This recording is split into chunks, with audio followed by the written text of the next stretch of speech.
I'm sure uhlezi uzibuza ukuthi amanye abantu benza ngani. Bawina amalotho, bawina casino, imali yazizela, bathandwa abantu, bathola imisebenzi kalula, impilo ilula, imali izwabona. Kungesikhwama semali. Nawe ungayiphila leyo mpilo. Thwala ngesikhwama semali. Njengamanje khohlwa okunye. Ngishayele ku 063 689 8922 noma ku 082 459 1816. Khumbula, lesikhwama sihlala emotweni, ekhaya noma ehhovisi. Asithinto abantwana.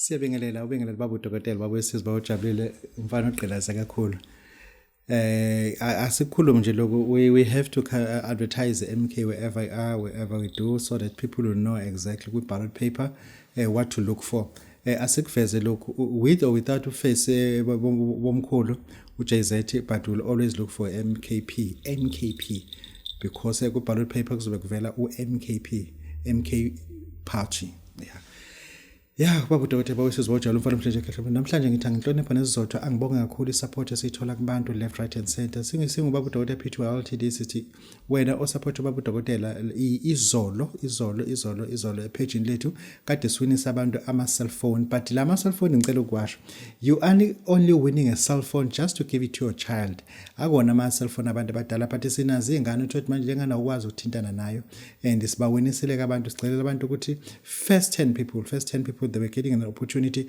rare opportunity ukuthi ingane yakho akube khona into eyiwina just for baba udokotela nawe ke invite omunye angene epage lithi babu dokotela so that you can win yourself those turn cell phones but it happened that sewinile and then now what is next and what is coming sizonikeza abantu i-vacation to Durban whereby uzohlala ngolesihlanu uhlale ngomgqibelo uzophuma ehotela ngesonto I repeat uzohlala ehotela ngolesihlanu wena uza nophathini wakho ungena uphathini uzomthola leThekwini baningi ophathini eThekwini aba available sisho ukuthi ke sizophinda futhi makuphela inyanga sizokukhiphela futhi i-voucher vacation to Durban one of the best hotels agudlulwandle la ezothi wena noza kwenu nizokwazi nizolala khona nishayela umoya noma ngabe kuphi come to Durban kodwa wazi ukuthi uzothi umufika nje usho amagama akaphelele bakunikeze i-room number nokhiyo wakho ngoba bazobe sebekulindele but that is going to happen ekupheni kwenyanga namhlanje ngihloniphe nesizotho babudokotela bawusizwa uJL Mfundile ke hlomwe umzulu amancinge sangisol futhi angixolisa iloku igqilaze njalo into ngisafuna ukuthinta abantwana bethonga abalaphi bendabuko ngoba I need to go very international sizohamba sifike eMangongomete sifike eMamboni sifike eNyasuri sifike eZavara sifike eMatola sifike eGoba sifike eMafavuke sifike eMaputo nakhona futhi sizithola inyanga zakhona sizongena sizozifaka la kwi-channel yethu ngoba sifuna nje ukuvula umsebenzi okwelapha ngoba since I was in Malawi and now I developed friendships nenyanga zaseMalawi nazo futhi sinezingane la eSouth Africa ezinabazali abayinyanga eMalawi we will speak to those children and then siba interview ema-varsities ema-res ukuthi njengoba ubaba wakhe elapha eMalawi what can you tell us and then nansi platform tshela abantu ngobaba wakho nikwazi niyeko mangochi niyothatha into zakhona niyeko umzuzu nothatha into zakhona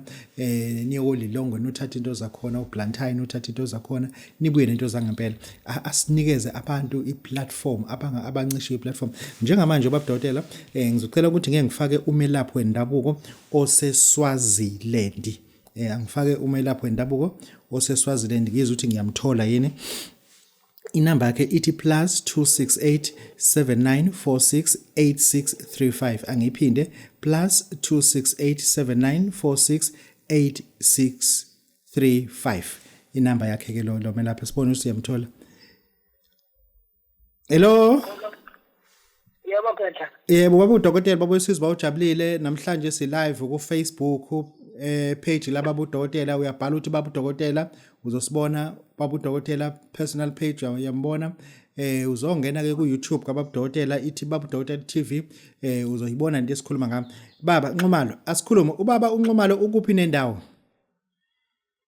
ubaba uNxumalo omkhulu useSwazini edolobha lami emfendelene nalo inhlangano balazi abantu nothi kwenhlangano nje emfendaweni eThokoza emhlosheni ngitholakala lapho ke kunabantu abangena ngaseGolela abangena ngasePiters mebeza lapha eSwazini kunomuntu ozoba nentshisekelo entweni esoyikhuluma osePiet Retief njengamanje osophongolo ufuna ungena ngeGolela uthini kulabo bantu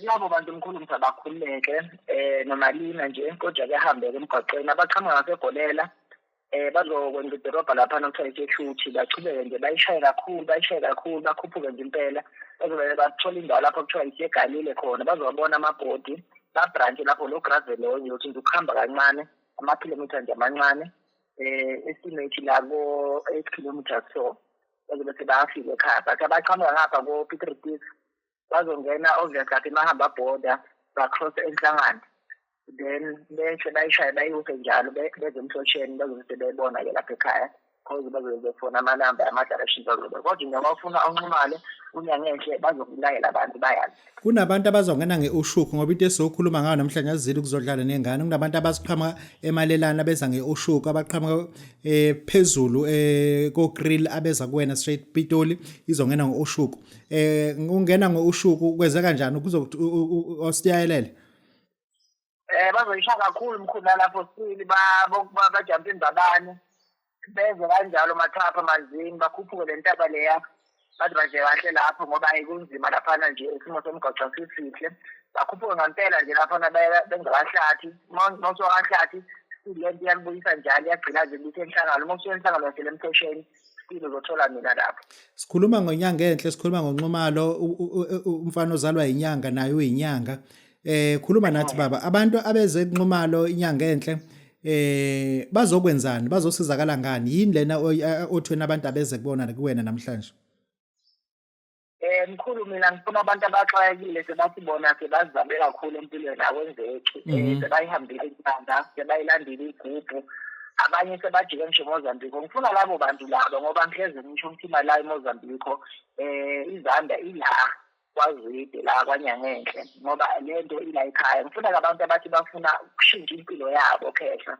ngifuna abantu abaxwayekile noma ngokomnotho nabantu abaxoka ngamaqala bayazi mkhulu nomkhulu nobaba kade bebazi ukuthi bababiza ukuthi inkosi enkantolo bayazi abantu noma uthi case serious kangakanani umuntu uxoxa kangakanani ujaha abantu iyona into emisebenzayo leyo phinde futhi kunjalo phinde abantu ngibaxolise mkhulu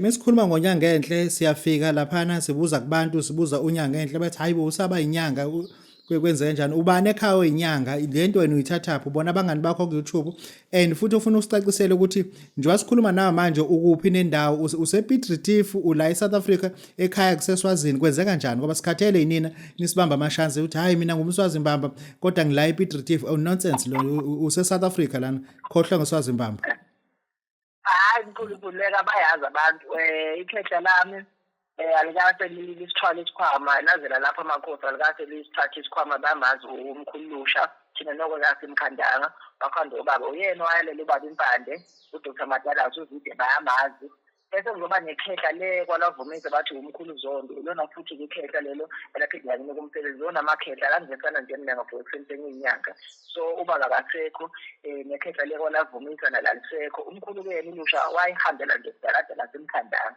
so manje wonke lo msebenzi usela kumina bayazi abantu ukuthi nginyana nje phelele useswazini noma ungaseswazini siqale lapha ukuze ithi qamba igqilaza sesiyazi ukuthi kuba phakathi mkhulu phakathi straight ngeSwazini idorobha lanjenhlangano phakathi intaba zisemhlosheni la ngitholakala khona kwaZulu sinike inamba abazokuthola kuyona inamba eWhatsApp hayo neusuku ongasebenzi ngalo yonke leyo nto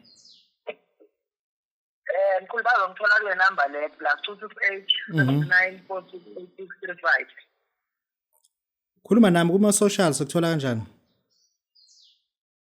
ma-socials bazoguglisha laphana uDr Nyangenhle baka Facebook uzobhala Dr Nyangenhle kwa-TikTok silo uDr Nyangenhle nakhona uluphi usuku olusebenzayo uluphi usuku ongalisebenzi mkhulu iluphi usuku osebenza ngalo uluphi usuku futhi ongalisebenzi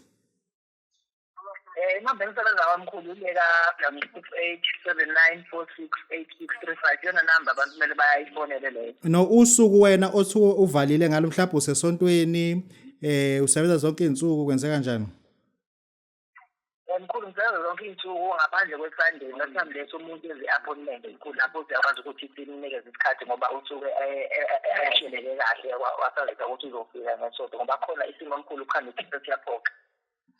Sibonga kakhulu obonga baba udokotela baba Sizwe bojabulile abantu abathi bafuna ukuya kule nyanga iseSwaziland nizokwazi ukuthi niye inamba yayo ngicabanga ukuthi ishilo ithi +268 7946 8635 usekubili ke uhlangothi lakhe siyabonga baba udokotela baba Sizwe bojabulile mfana omhle njengekhehlelo mina kumzukulu uma ngisivulela izinyanga igqilaza kuphela sivulela izinyanga sifuna ukubona abantwana abasethongweni asikhompete la ngomsebenzi wedlozi but ufuna siwukhulise inyanga ezisencane ke lezi onyanga enhle ufuna sibone abantwana bekhula edlozi singathi thina sesibadala ngeke ngiyibuza ukuthi wena uwenza kanjeni izinto at my age uyobunjani njengoba wena waphatha imali sengamantombazana waphatha imali sengabangane enkonka waphatha imali sekutshwala yayibona lento ukuthi iminyaka yakho mingakanani okanhlanganisa even u35 okanhlanganisa even u40 and siyazibuza ukuthi thina at your age kuba bese nemali engaka sasingenza okuhlukile ngakho baba udokotela bawusizwatsha mfana uhleka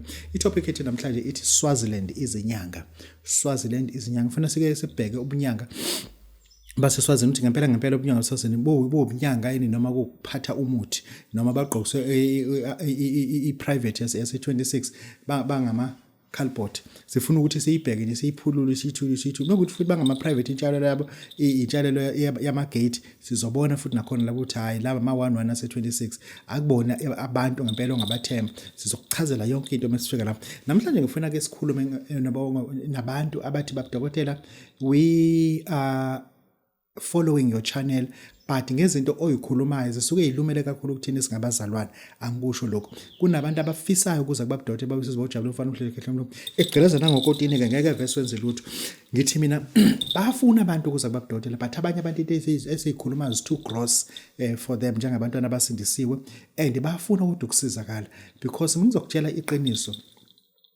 lento ufuna ngisho izokuphatha kabi kodwa ufuna ngisho abazalwane abasindisiwe they are broke. Abazalwane abasindisiwe banemali yokuya esontweni abanayo imali yokubuya esontweni bafuna olift kubazalwane. Abazalwane abasindisiwe abafundisa abanayo imali yokurenta la abahlala khona eflatini. Ngalo ndlela asikwazi ukuba expose further than that. Into esiyidinga we need something that can supersede and give them power so that they can come out from poverty because poverty iyodwa awu understand poverty iyodwa. Let me start afresh. Inhlupheko iyodwa nje kuphela. It is another model of worshiping dragon devil. The time uloku complainer about ukuthi uyahlupheka. That is another model enye indlela enhle yokudumisa uSathane. uSathane uyakujabulela ukuthi into kade ifuna ngawe it has finally has happened. You are now started to celebrate, you started to worship, you started to get worried. Nanka namhlanje siprovela abantu abangasindisiwe, abantu thina sibabiza ukuthi abantu abangakholwa amaSulumane. AmaSulumane by far awasindisiwe. By far wagezwa ngegazi laJesu, by far wafelwa ngomuntu. But amaSulumane kumanje kuRamadan, they are fasting with patience, with discipline, with full of smiles. Ukhuluma naye kube sathi akwenza ngalutho. Umbuzo how's the fasting going? At it going fine. Because akafuni ucomplain. The time I complain, the demons will take over the worship and give it to devil who is Lucifer. Namhlanje ngifuna ukunika wena ngamabomu ungeze enyangeni. Ungayi kumfundisi, ungayi enyangeni. Angikunike ingilosi engifuna ukwe uyisebenzise. It is an angel of the Lord. Angiqale ngusho it's an angel of the Lord. It is an angel that when angikusho lokho ingilosi le okhuluma nayo ngoba uma ubona indlela zakho zivalekile uthi babudokotela mengithi I'm trying to reach out there is something that is blocking but what you don't understand when doors closed windows do open but when you don't realize these windows avulekayo that is how God is going to release his hand in order to bless you because the door in front of you is closed. I repeat, the door in front of you is closed. Lana ngifuna ukukhuluma ngengilosi esithi siyibiza ngoba kuyingilosi evula izindlela ezivalekileyo. Kunomuntu namhlanje ofuna uku-actor kodwa ama-agent awamrespond. Kunomuntu namanje ofuna ukuba highly favored adlale ama-team nathize adumule ibhola kodwa sila kwenze. Kunomuntu manje ostrugglishayo. Kunomuntu manje ostrugglishayo ufuna ukufundisa eSouth Korea.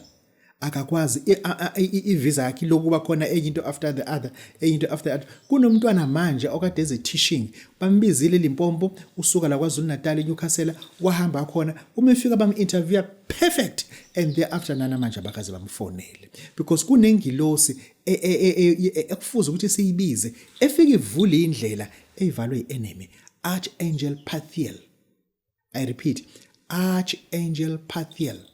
When you summon this angel, it does not mean that you are divorcing the prayer to God, but you are giving an order and command to Archangel Pathiel to open up the doors, open up the roads, open up the gates, open up any obstacle that is hindering you to prosper. There is an angel of God. There is an angel of the Lord that when you call upon an angel, that angel will come down and open those doors and eliminate those people. Eliminate. But now I decided to choose eliminate. That angel, it will help you to procure your ending because your ending is bright, but kunezinto wena ezikuvalile. When you call upon that angel, uvula izindlela. Let me repeat. When you call up that angel, Archangel Pathiel, Archangel Pathiel. When you wake up ekuseni awazi ukuthi emsebenzini bothini. Kunabantu onga understand wena ukuthi njengoba sibuye phasikeni babuyela ukuzoxoshwa emsebenzini. Ngikhuluma mina ngothisha mina okutheme uma ku resign uprincipal next week May 1st of May uprincipal uyagcina yena sebemnika i-deployment ukuthi akawu-actor kwesinye isikole esikude ngendlela yesimanga ngapha kuyaqashwana engisho ukuthi funa ubheke lo kunale ngilosi ehlezi kudukisa njalo namhlanje sithi thina call upon this angel. When you call upon this angel, once you reach your destination, that angel cannot help you any longer. I repeat, once wafika eFlorida ukuzofundisa, that angel cannot help you ukuthi ascertain uthole umsebenzi. Kungenzeka ubuye uthi hayi mina ngajika sengikhona ka Coca-Cola. Ngajika sengikhona. There is an angel of the Lord that today I will deliver to you. Angikusho lo kunengilosi kaNkulunkulu. Namhlanje awu understand kunomuntu manje ohlele airport eLagos uzothatha iflight eya eEthiopia. Afike Ethiopia athathe iflight eze South Africa. Uma efika eSouth Africa athathe iflight eza eKing Shaka. Uma efika eKing Shaka akhamise athi uyamfonela ubrother wakhe amtshela ukuthi hey where you now? Athi I'm here in King Shaka. Ethe so fast. How was the flight? Athi okay akasho ukuthi I'm coming. I will send someone to come and fetch you. I will send someone to come and fetch you. He will never send anyone. Emva kwalokho when we are telling that person that hey my battery is dying. But I'm sending someone. I'm saying, stop calling. I'm sending someone. Listen to me. I'm busy here too. I'm also working here. I'm sending some. That person is not saying, do this for me. When you call upon this angel, number one, you call upon this angel Pathiel to open up roads for you. Doors. Open up anything. Listen to me. Do this now. Once wa flyer, waba on board, wakibeli bus, wakibeli tegis, uyasuka la uye Eastern Cape. As a police officer, uyothatha position enkulu laphayana. Biza lengilosi le. Archangel Raziel. Archangel Raziel. Archangel Raziel. Call this angel of the Lord. You are 41 years old. Call this angel 41 times. You are 32 years old. Call this angel 32 times.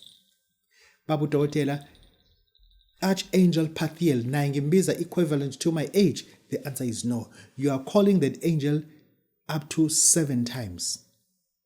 When you biza Pathiel, it's 7 times done. But when it comes to Archangel Raziel, you are umbiza according to the prescription of your years. Leangilos, who is Archangel Raziel? Archangel Azrael is an only angel of the Lord that is allowed to enter the throne of the Most High God. I repeat, is an only angel of the Lord that is allowed to enter the throne of the Most High God. Your pastor will never teach you this.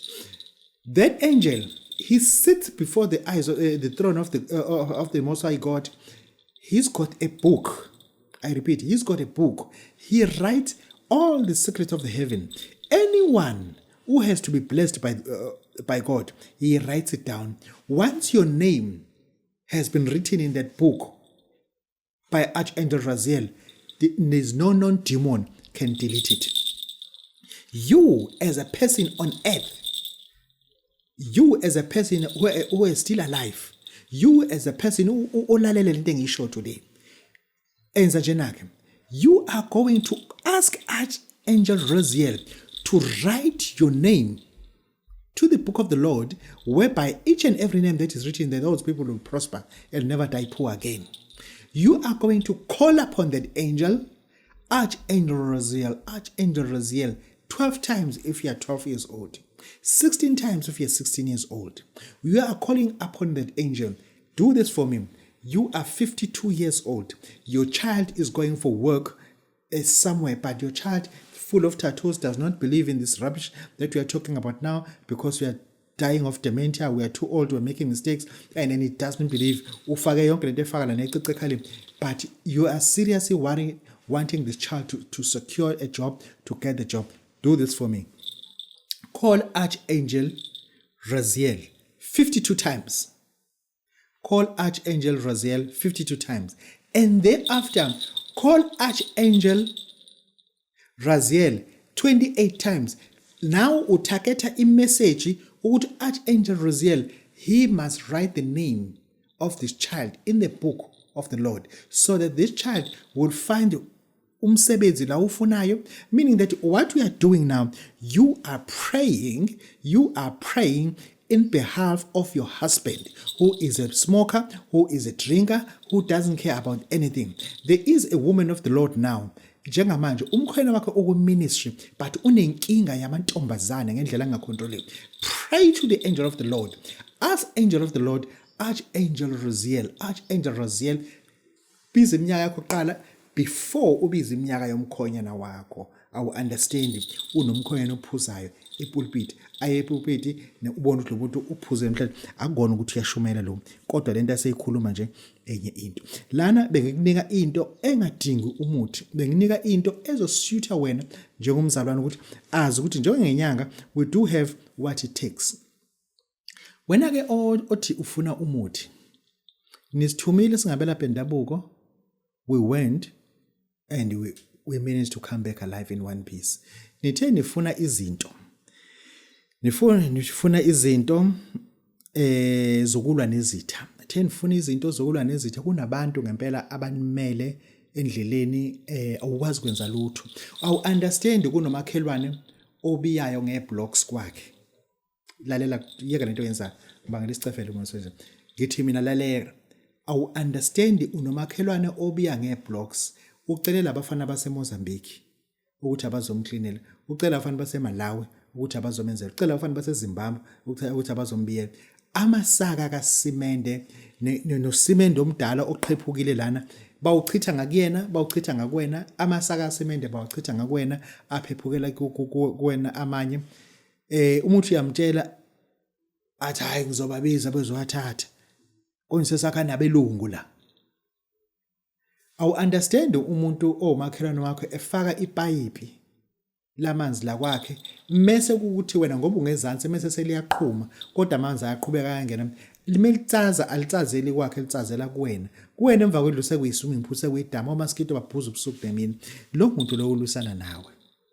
We have prepared something for you. Ngifuna njengoba eyiphakamisa, kunomuntu ngempela ongazi ukuthi wena wenzani kuyena. We have done all good, but he's busy persecuting other people to hate you.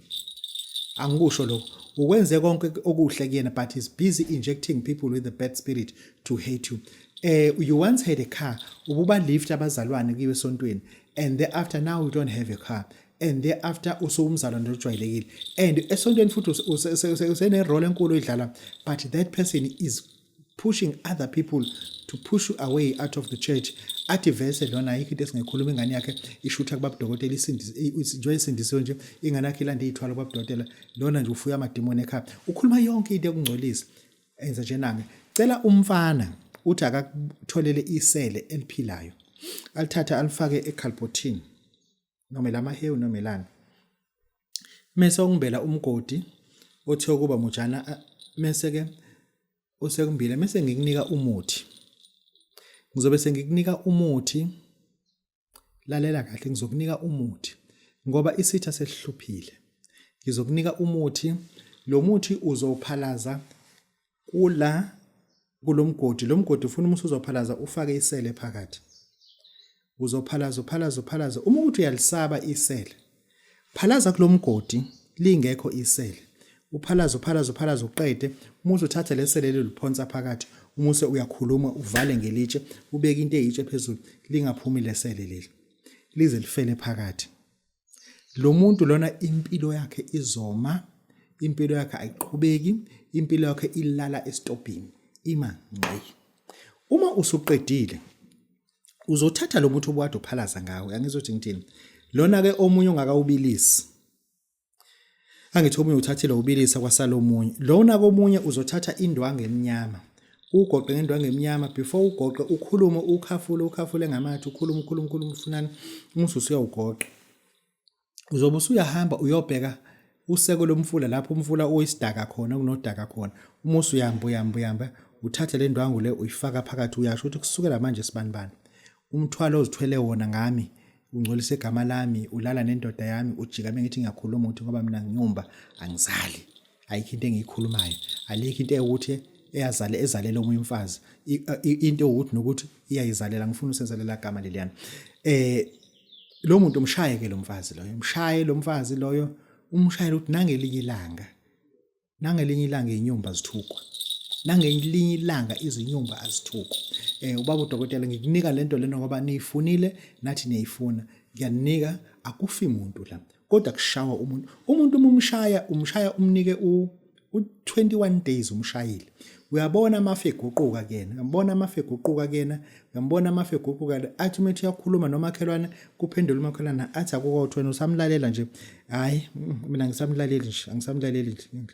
angisamlaleli nezinto ke ezinye ngizake ngiyibheke lana ukuthi yini le wena ekwenza ukuthi umuke wezwe umthandazo kunomthandazo sempangeni usukhona eMtobo usukhona eJozini usukhona Phongolo usukhona kwakhona umthandazo khona usukuma khona kwakhona inyanga ekuthiwa ifikile kamakhelwane wenza sure ukuthi uhamba engakubonanga ufuna izokuhlolela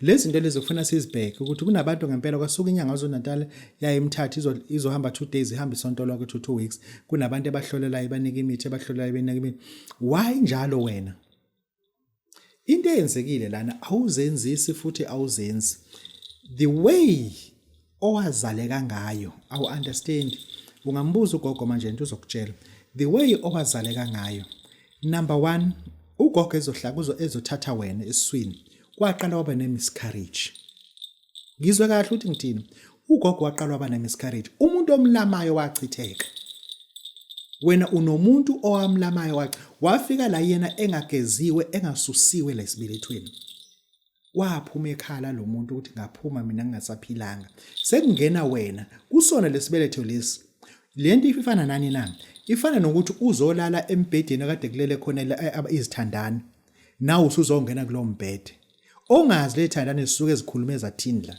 sikhulume seyixabene isuke ezinjani kodwa uzolala kulowo mendlulo njalo ohlipheze kunjalo kanti makade kuleli ithandana hotel ufuna kulungiswe iroom iclean kahle ifake spray kube nje perfect clean ne bathroom la bekhona kodwa nowafika uma wakho aba ne-miscarriage within 90 days kwahlala wena le nkinga obona uphuma nazo sebephambanisile bathi yona wazalwa umbethe awuzalwanga umbethe uzalwe nalomuntu lo abena 3 months la kulendlu sekuzongena wena esibelethweni uphuma seniphuma naye inkinga azenzayo kujwa kuthiwa kunomuntu ohamba naye omdala no ilesidalo lesohamba naso noma wakho futhi ekukhuleleni kwakhe wathi uma kufuza ukuthi ngabe wena uyaphenduka enyangeni yesi7 wangaphenduka wazophenduka eqala inyanga yesi8 okwenza ukuthi uthole zonke into kwena ziwumthwalo. And lento ekushaya manje at the age of 48 years as a teacher in Eastern Cape, question your mom ukuthi mama ngoba usaphila ubaba Dr uthi angeke ngikubuza ukuthi awukaze yini ube ne-miscarriage. Uzothi ugogo kubuziswa indawo ngoba ngani zami izingane beziphuphuma. Emva ukuthi uthole mina uzange noba ne-miscarriage, ugogo uzoconfess ukuthi indeed ngaba ne-miscarriage kodwa uNkulunkulu aphinda within 6 months wase wanginika nokwasikwahlela wena. Ingakho kunenkinga engaka. Leyo muntu loyo akuyena umuntu ukuthi ungathi umefika kuwena nenkinga zakho bese uzithathe light uthi hayi inkinga enjalo ngijwayele. Inkinga yomuntu nomuntu ufuna uyithathe as a pathological specimen. Pathological specimen ayibe different uyianalyze ngokuhlukile kunenye inkinga yomunye umuntu. Siyababona abantu beza kubelapha endabuko ngayo yonke indlela by far kodwa kusala abaphumeleli. Lento ikubamba usuwumeli, ikubambe usuyi-advocate, bayenza imali. Nithola iproject amaplazi 32 million 2 billion ofanele uthole emalini eclaiming because kunegama lakho osayini lapha as an advocate. Other advocate bakuthembele because intelligent but kunalento ekubambile. Kunalento ekubambile. Ingakho ubaba Dr ngisungele into esibiza ukuthi isifutho. Lapho ekufika khona umuntu ebambe into enje lo moya lona umoya umuntu ongabe yena wakwafika emhlabeni eqala kwase kwafika wena kwafa yena. Lo muntu umephambi kwakho ulwa ngayo yonke indlela uhliphiza kwasana. Engisho ukuthi ke njengamanje ufuna wazi njengoba sakhe isifutho nje kuba uDokotela uthi inkinga yakho awuthakathwanga umuntu, inkinga yakho eba from the inception uhlala eswini sama wakho wahlala phezulu kwendlu yomuntu esasakhile isiza washona kwase wangena wena lo muntu engasusewethuni. Into efana leyo ukuthi ke njoba lona sesiswini achithekayo lona esiswini engaphilanga kwaphila wena within 1 year or 2 years uma wakho wasabamba wena izoqela zakhe lapho. Baba uDokotela bawesizo ngithi angekubhekele so that uzoyeka uhambe uinsult abantu uhambe ulandela abathandazo ungabadingi woza baba uDokotela uphathe u4200 rand. Uma lenkinga wena ik-affecta ungiphathela u4200 ungitholele indwangu indwangu emhlophe ezoba u1 meter. Indwangu emhlophe ezoba u1 meter thereafter ke sobe sesiyakusebenza ke ngalomsebenzi ke esikhuluma ngabo ukuthi sike sikusize. Baba uDokotela bawusiza bawujalo ufana phela ke manje ake ngiyithintele izinyanga zaseSwazini. Inyanga zaseSwazini funa sazi ukuthi mesiyeswazini sokwenzani. Asikhulume nje iqiniso asazi ukuthi mesisuka la siyeswazini sokwenzani and yini ofuna uyilindele eSwazini, yini ofuza ukuthi ungayivumi eSwazini. Into eSwazini ofuna uyiyele kakhulukazi by far into abanayo and engeke futhi sibamonazele baphiwe kulento ekuthiwa amabutho. Mekukhulunywa ngamabutho ukukhuluma ngeSwazi, mekukhuluma ngezizwe sikhuluma ngabaSwazi. AmaSwazi aphiwe kulonto. Into okufuza ukuthi ungayithathi uma bekunika uyithatha at your own risk. Ungayithatha but at your own risk. Izithwalo AmaSwazi awamahle kahle hle ezithwaleni. Coming to traveling, AmaSwazi anetendency ongafuna ukutravel. AmaSwazi bheli ukuthi ungalifica ukuthi selibuye eGhana, selibuye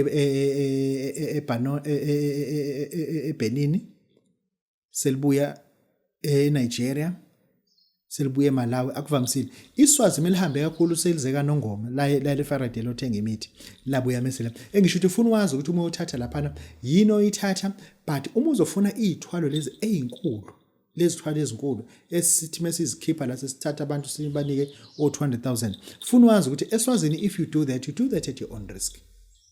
It may happen, it may not happen because lezi zinto zifuna isoftware. Isoftware yaseSwazini iyodwa isemakhosini kuphela. Bayazi abantu baseSwazini ukuthi ngithini ngithi isemakhosini. Isemakhosini kuphela. Iyona software. Kanti esikhuluma ngesoftware, sikhuluma ngesoftware ngempela. Mina mengikhuluma ngesoftware, ngikhuluma ngesoftware ngiyithatha ukuthi nansi ke lento ekuthiwa isoftware. Mina mengikunika isoftware uthi ngempela namhlanje ngenzama idlile baba Dr ngasorenta ngani ngikunika isoftware ngithatha lento njengamanje. Khuluma kulento yonke into oyifunayo. Musu usuyayishisa. Musu uthatha lo muntu musu usuyawuphuza. Isoftware ke le. Ama-software ayifana. Ama-software ayifana. Engisho ukuthi ukuya kwakhe eSwazini ukwazi ukuthi uma bekhuluma ngamabutho baba right. Uma bekhuluma ngezizwe ba right. Mebekhuluma ngesithunywa sesemanzini, ba right. Mebekhuluma ngothokoza, ba right by far. There is no match. Ba right by far. Engisho ukuthi ufuna uyazi ukuthi into yele khona, kodwa okuningi umuyele izinto zobugebengu, udayisa ngama drugs, udayisa ngentshontshe imoto, amaswazi agudi lapho. Amaswazi anomuthi ukuthi iphoyisa noma ngabe roadblock ibambane liyakubona likubize lithi idlula imoto elandela lidluse lenye lilanda livana. Alright ke lapha ekuvaleni. Come to ekucupheni. Iswazi yeka ukulijikijela ngomuntu ngoba uzoshona ingane zakho zizosala zizondlewa zeyintana izondlela kwabanye abantu. Emaswazini umuthi engawufica laphana ekonda kuthiwa isespeak. Ngathi mengifika laphana kule ndawo le bakunika umuthi bathi thatha lo muthi lo uye nawo phezulu kwethuna. Lalela kahle. Thatha lo muthi uye nawo phezulu kwethuna. Ufike umbe umgodi phezulu kwethuna omise kwethuna elincane kodwa. Umuthi ufaka inalithi zibo 7 sibheke phezulu. Umuthi usuyaphalaza phezulu kwethuna, uphalaza phezulu kwethuna, uphalaza phezulu. Usho lento ofuna ukisho. Umuthi ubheka ke lo muntu ukuthi 21 days kwenzekani kuyena. Amaswazi ke lawo. Amaswazi lawa akunika umuthi athi thatha isithombe salomuntu. Ufike ethuneni umbe usifake phakathi umuthi uthela lo muthi. Umuthi uthatha amafutha emamba ehlaza noma emnyama. Uwabhala besiphambano umuthi lo muthi lona uthele kulesithombe ufake lapha ethuneni umuthi usuyagqiba. Khuluma amaswazi mina. Mase kunika umuthi athi thatha lo muthi lona lenyama le uyose. Umuthi uyibeka phezulu kwethuna uthele lo muthi umuthi ugeza ngalento lo uvuse lo muntu ahambe oshaya umuntu amthele phansi. Amaswazi lawo. Amaswazi lawo. Amaswazi ohlophe othi uma ufika kona bakunika umuthi bathi thatha lo muthi uthola upetrol ufike uchithe egcekeni no petrol umuthi uthela lo muthi uhlabe ngomkhodo angisho lutho. 21 days ungijethi kwenzekani. Amaswazi lawo.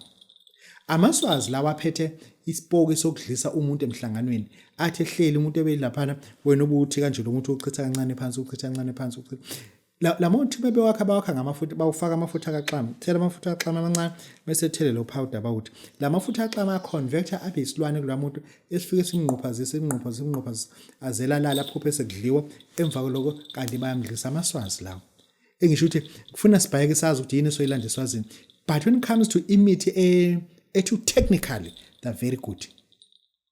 Babu Dokotela bakwesizwe bawujabula ufana umhleja kahle umzona amancisi. Ake sikhulume babu Dokotela uvakashela epage lami namhlanje si live bhala uthi babu Dokotela ungene ukwazi ukuthi uwine lento esithi ziyawina. Babu Dokotela bakwesizwe bawujabula ufana umhleja kahle umzona amancisi. Angisona futhi angiqolisa. Goodbye siyabonga. I'm sure uhlezi uzibuza ukuthi amanye abantu benza ngani. Bawina amalotho, bawina casino, imali yazizela, bathandwa abantu, bathola imisebenzi kalula, impilo ilula, imali izwabona. Kungesikhwama semali. Nawe ungayiphila leyo mpilo. Thwala ngesikhwama semali. Njengamanje khohlwa okunye. Ngishayele ku 063 689 8922 noma ku 082 459 1816. Khumbula, lesikhwama sihlala emotweni, ekhaya noma ehhovisi. Asithi into abantwana.